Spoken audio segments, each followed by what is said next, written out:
Hello and good morning. Welcome to Growth and Grace. This morning we're diving into something that has been cropping up a few times lately in my life, and I had a really tangible example of it the other day that I wanted to share because so regularly we misunderstand each other or there's a miscommunication because of someone's interpretation of what was actually said. So we're diving into it because here's why it matters so much here's the example of what happened the other day, and you'll be able to see why. So I had someone ask me for a quarter the other day, very specifically a quarter, not 25 cents. They asked me for a quarter, and I happen to have one, so I gave them a quarter. As it turns out, when you're doing laundry, you need a quarter, if it's a coin operated machine, a quarter to do the laundry. You don't need 2 dimes and a nickel. You don't need 25 cents. You need an actual quarter to go in the slot to actually count towards doing your laundry. So here's what's interesting. This person asked for a quarter specifically. I could have given them 25 cents. I could have given them 2 dimes and a nickel. I could have given them, a dollar bill and thought, oh, they only asked for a quarter and I gave them an entire dollar. I'm so helpful. I'm way above and beyond. How good of me. I could have done that without knowing. They didn't tell me what they were asking for the quarter for. So I could have done that and thought the world of myself and thought, wow, I'm so helpful. They needed something. I provided above and beyond. Wow. But really what I had done, if I had done that, was create more work for them because they literally need a quarter. And 25 cents in the form of a dime or 2 dimes and a nickel doesn't help them. 25 cents in the form of a dollar bill that is still more than a quarter, but it's not helpful because it's in the form of a dollar bill. So I didn't solve their problem. Are you hearing what I'm saying? Like when someone asks you for a quarter specifically, give them a quarter. Or ask them and clarify and say, hey, I don't have a quarter, but would it help you to have 25 cents? Like I have 2 dimes and a nickel, or I have a dollar bill, would that help? Because gosh, if they're gonna go buy something at the store and they need 25 cents and they ask for a quarter, because in their mind that's what 25 cents is, and you clarify and they say, oh no, I'm just going to the store, the 2 dimes and a nickel would be great. Cool, now you know, and then that is helpful. And then it would be great for them to receive a whole dollar when they only needed 25 cents. But the reason I bring this up is because there's so often these little miscommunications within our conversations with people that actually lead to that person ending up being resentful or annoyed because they freaking asked you for a quarter and you gave them 25 cents and they're like, this really is not helpful at all. Like, cool, I have 25 cents, but that's not what I asked for and that's not what I needed. And that didn't help solve the problem. So I'm bringing this up because it's these little things, and we all do it. We all interpret and hear things through our own filter. And this is more about like very specific things. I understand that there's always going to be conversations where you have a difference of opinion and you're on different pages with things. So this isn't about like trying to convince the other person who's right or wrong. This is about when you're communicating something clearly and effectively, and then they hear it in a different way, and you're going, okay, I thought I communicated really clearly that I was asking for a quarter, but what they heard was that I needed 25 cents, and so that's what they gave me. So here's another tangible example of this, because I want to give you examples so you can hear it, so that as you're in conversations with people, you can be listening for what they're actually saying. And this isn't a fancy like, oh, but clear communication, so much of it's nonverbal, we should be able to read between the lines and hear what they're saying. I get that. I understand that. And yes, there's a whole lot of communication happening outside of the words we're using. This is to help train your ears to hear the words that are being said and to give you the freedom to clarify if there is something else. So I sent this message to someone very dear in my life who I'm in communication with a lot. And oftentimes it'll be text communication until we can have a phone call. So I sent this message a couple weeks ago because I was in the thick of like just a little bit of craziness, and I wanted to be proactive because I know this person can be a bit more on the sensitive side and can tend to read into things even if they're not there. And so I chose to be proactive and think, okay, I'm going to communicate ahead of time that they might not hear back from me as quickly as they normally do. I'm just going to let them know. So also feel free to do that with people. Sometimes we get to be communicating ahead of time to let them know.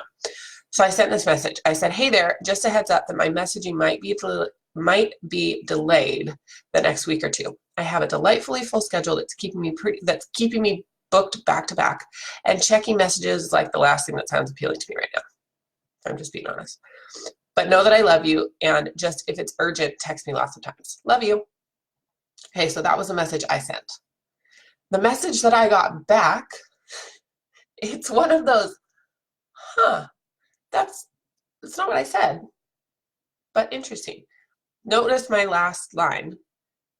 Know that I love you, and just if it's urgent, text me lots of times. Love you. Their response. First thing they say, I know you said don't contact you unless it's an emergency, which this thankfully isn't. So you don't need to reply. And then they asked me a question. And I thought, I didn't say don't contact me unless it's an emergency. I said, know that my responses might be delayed, and if it's urgent, text me lots of times. Like two very different things. And so you can hear how the other person might have interpreted it differently, right? Like when I read that message, you're like, okay, well, I guess I can see how they could take it that way. And at the same time, that's not what I said. At no point in my message did I say, don't contact me unless it's an emergency. Don't reach out. I let them know that I might be slow to respond, that checking messages is like the last thing that sounds appealing to me right now. And if it's urgent, text me lots of times. And I love you. Because, you got to let people know you love them, even if it's not related to the content of the message. If you love someone, tell them. So what's interesting about this, and I know that text is not the best way to communicate. Like if you need to actually articulate through something and work something out, I don't recommend text. That's a conversation that needs to happen live. And I wanted to address this and wasn't in a spot where I could contact or where I could hop on a phone call. So I reached out and just kind of clarified, like, hey, I just want to let you know I didn't say not to contact me unless it's an emergency. My responses might be delayed. Just kind of reiterated what I'd already said.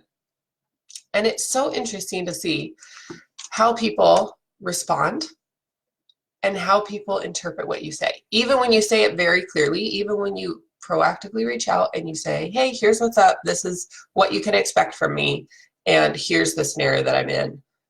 Just wanted to let you know. Even then, people can still hear something that you didn't say. So as you're communicating with people, recognize that this happens.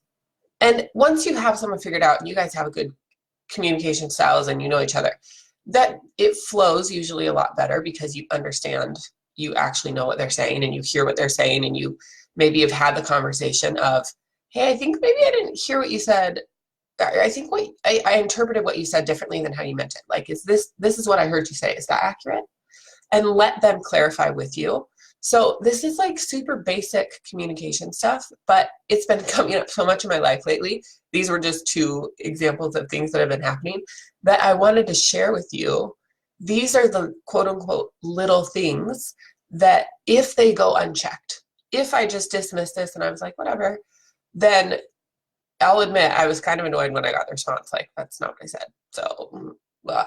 But instead of me staying annoyed and just kind of letting that slowly simmer and slowly take root and slowly become bitterness, resentment, all the stuff, I just wanted to address it. And we're good. Like, we talked about it and it's totally, we're both clear now on what the communication was and where we're at. So great. But ask if you're not sure. And even if you have the slightest, like, they asked for a quarter, I'm saying 25 cents. Okay, wait, no, you asked for a quarter. Do you actually need a quarter, or is 25 cents okay? Because I have 2 dimes and a nickel. Like, take a second and actually clarify, because by golly, if what they need is an actual quarter and you hand them 2 dimes and a nickel, it's not helpful and it creates more work for them. So listen to what the actual words are that they're saying. Another example I'll give real quick before I wrap on this is for all of you business owners out there, as you're talking to your clients and you're listening to the words that they are actually saying. That is gold to help you market to new clients, because you're using words your actual clients are using, like verbatim phrases they're using, actual words they're using. What are they looking for? What are their pain points? And if you try to translate that into and use a thesaurus and pick a different word, it doesn't mean the same thing. This is another, and I know English is confusing, but here's another example for you that I think is really funny, but it could be very horrifying for someone if they use it wrong. Almost identical words, but very different meaning. If someone accidentally butt dials you, right? Like we've all got butt dialed at one point or another. That's very different than a booty call. Okay, hear me out on this. Butt dials and booty calls, not the same thing. But butt and booty, synonyms. Dial and call, synonyms. So you can see how people could take it the wrong way. This is why we specify. If someone reaches out to you and they're like, I'm so sorry, I booty called you the other night. And you're like, what in the heck? You did not booty call me. You like, I saw I missed a call. You butt dialed me. There's such different things, but these are the like slight differences that if they go unchecked, now all of a sudden both of you have two very different things that this person thinks they're saying butt dial, but this person heard them say booty call because that's what they said, but this person's meaning to say butt dial. Just specify, just clarify with them, communicate together. If you're unsure or if you have any sort of question mark of like, is that what they said? Or, you know, this is what I heard you say, is that accurate? Specify with them. Just ask, because it does make a difference and it really helps clean up communication when you can very quickly say, hey, here's what I heard you say. Are we on the same page with that? Cool. And then you can move on to the next thing. Game changer. So let it sink in and let it infiltrate all of your little conversations that you're having throughout the day, that if there is a question mark or if there's an opportunity that you feel, well, that could have been misinterpreted, or that maybe I'm not sure that they heard correctly. Or if you say something, you're like, I wonder if they heard that, how I meant that to come out. Ask them, say, hey, you know, I feel like I just said a lot of things at you. What did you hear me say? And ask them what they heard you say. And then let the communication flow. Because if they heard you say, I heard you apologize for a booty call the other night, and you're like, oh my gosh, no. Butt dial. Very different.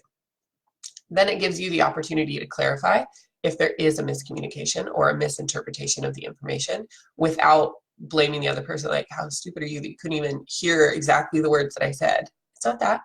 They didn't. They heard it through their filter, which is different than the filter you spoke through. So that said, listen for the actual words that people are using and then reflect it back to them and clarify if you have any questions. That's it for this week. I will see you next week. Growth and Grace every Thursday morning, 6 a.m. Pacific, 9 a.m. Eastern. Until then.